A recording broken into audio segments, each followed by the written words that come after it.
We've agreed a plan so that as and when, if and when it starts to spread, as I'm afraid it looks likely that it will, we are in a position to take the steps that will be necessary will be reasonable, will be possible to contain the spread of the disease, and as far as we can, and also to protect the most vulnerable. Scotland's First Minister, who attended this morning's COBRA meeting, explained why it's so important to do everything possible to curb the virus.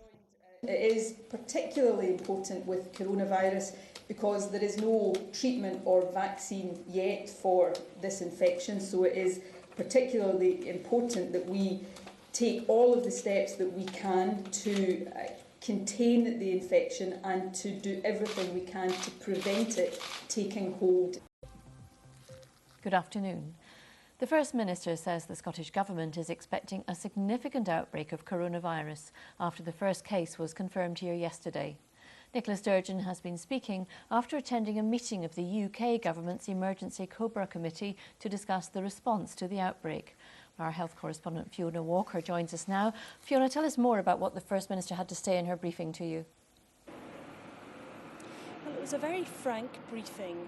First of all, the patient in Tayside is doing well, but of course it's real now and it's here, and they wanted us to be prepared for what could lie ahead. They also wanted us to be reassured and ask for the public's help in containing the virus, and that of course is the messages about hand washing and so on.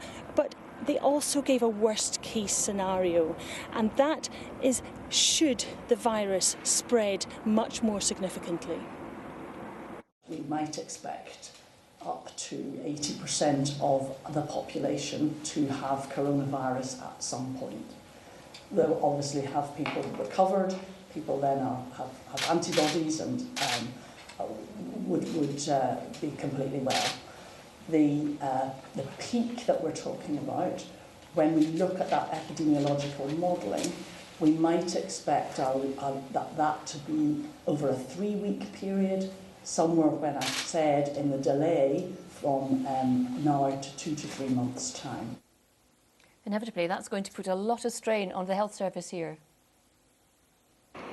Yeah, the figures do sound quite startling, but they were quick to add that those are based on what's happened in China, and what happens here could be very different.